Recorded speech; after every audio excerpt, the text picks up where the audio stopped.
दुनिया तबाही की तरफ बढ़ रही है। दुनिया आज ऐसे मोड़ पर खड़ी है जहां हर तरफ बर्बादी नजर आ रही है। हर मुल्क में जंग का माहौल है, जुल्म और नाइंसाफी आम हो चुकी है, ज़मीर मर चुके हैं और इंसानियत के नाम पर अब सिर्फ दिखावा रह गया है। मगर इसी अंधेरे में एक रोशनी की उम्मीद बाकी है, क्योंकि नबी सल्लल्लाहु अलैहि वसल्लम ने हमें इस फितने वाले दौर की खबर पहले ही दे दी थी और साथ ही एक रहनुमा का वादा भी किया था। एक ऐसा शख्स जो हक और इंसाफ को लेकर आएगा, जिसका नाम होगा इमाम मेहदी अलैहिस्सलाम। मगर उनके आने से पहले आएगा सबसे बड़ा फितना, एक ऐसा धोखेबाज जो लोगों को गुमराह करेगा, जिसके झूठ को लोग सच समझ बैठेंगे, और उसका नाम होगा दज्जाल। इन दोनों के दरमियान होगी एक ऐसी जंग जो जमीन और आसमान को हिला देगी, और शायद हम उसी वक्त के करीब पहुंच चुके हैं। इमाम मेहदी अलैहिस्सलाम कौन है? इमाम मेहदी कोई नबी नहीं होंगे, लेकिन उनका मकाम बहुत ऊंचा होगा। वो नबी सल्लल्लाहु अलैहि वसल्लम की नस्ल से होंगे। उनका नाम होगा मोहम्मद इब्न अब्दुल्लाह। हजरत फातिमा रजी अल्लाहु अन्हा की औलाद में से होंगे। उनका चेहरा रोशन, माथा चौड़ा और नाक ऊंची होगी। वो नया मजहब नहीं लाएंगे, बल्कि इस्लाम को उसकी असल शक्ल में दोबारा जिंदा करेंगे। उनके आने से पहले दुनिया में हर तरफ अफरा तफरी होगी, मुसलमानों पर जुल्म होगा, शासक बेईमान और भ्रष्ट होंगे, अरब मुल्कों में आपसी लड़ाइयां आम होंगी। नबी सल्लल्लाहु अलैहि वसल्लम ने फरमाया,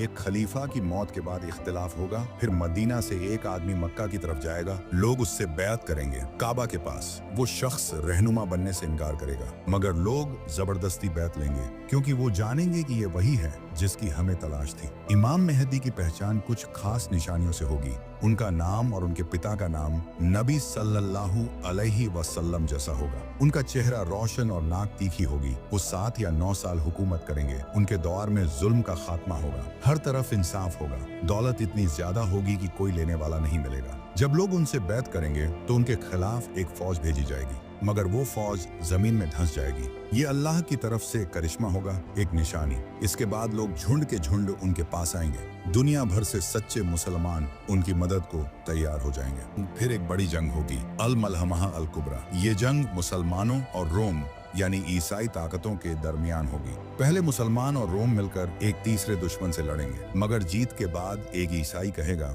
ये जीत तो ईसा की थी। इस पर एक मुसलमान उसका इनकार करेगा। फिर दोनों के बीच जंग शुरू हो जाएगी। ये जंग 7 दिन चलेगी और लाखों लोग मारे जाएंगे। जब ये जंग अपने आखिरी मरहले में होगी, तभी दज्जाल दुनिया में जाहिर होगा। वो एक आंख वाला होगा, बहुत बड़ा फरेबी। उसके पास झूठे करिश्मे होंगे। वो खुद को खुदा कहेगा, लोग उसकी बातों में आ जाएंगे।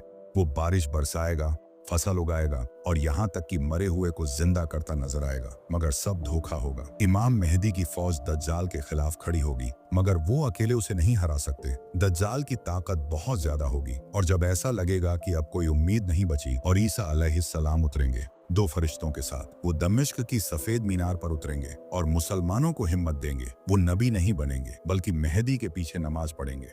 फिर ईसा अलैहिस्सलाम दज्जाल का पीछा करेंगे। वो उसे फिलिस्तीन के लुद नामी जगह पर पकड़ेंगे और वहीं एक भाले के जरिए दज्जाल को मार देंगे। दुनिया सबसे बड़े फितने से आजाद हो जाएगी। इसके बाद एक दौर आएगा जब हर तरफ अमन होगा, दौलत इतनी होगी कि कोई झकात लेने वाला नहीं मिलेगा। इमाम मेहदी अलैहिस्सलाम 7 या 9 साल तक राज करेंगे, फिर उनकी वफात होगी। ईसा अलैहिस्सलाम कुछ साल और जिएंगे, फिर वो भी दुनिया से रुखसत हो जाएंगे। क्या वो वक्त करीब है? आज जो कुछ हो रहा है, क्या वो सब निशानियां नहीं जिनका जिक्र हुआ था? मुल्कों में जंग, मुसलमानों पर जुल्म, अखलाकी पतन और झूठे रहनुमा। क्या हम उस आखिरी दौर के करीब हैं? शायद हाँ। अब सवाल ये नहीं कि इमाम मेहदी कब आएंगे, बल्कि ये कि क्या हम उनके साथ खड़े होने के काबिल हैं? क्या हमारी जिंदगी इस लायक है कि हम हक़ की उस फौज में शामिल हो सकें? आज से ही तौबा करें, नमाज कायम करें, कुरान से रिश्ता जोड़ें, अपनी औलाद को तौहीद की तालीम दें, अल्लाह से दिल लगाएं और गुनाहों से दूर हो जाएं। आखिरी घड़ी शुरू हो चुकी है। ये कोई कहानी नहीं, ये हकीकत है। इमाम मेहदी अलैहिस्सलाम आएंगे, दज्जाल जरूर जाहिर होगा और आखिरी जंग लड़ी जाएगी। अब सवाल ये है, क्या हम तैयार हैं?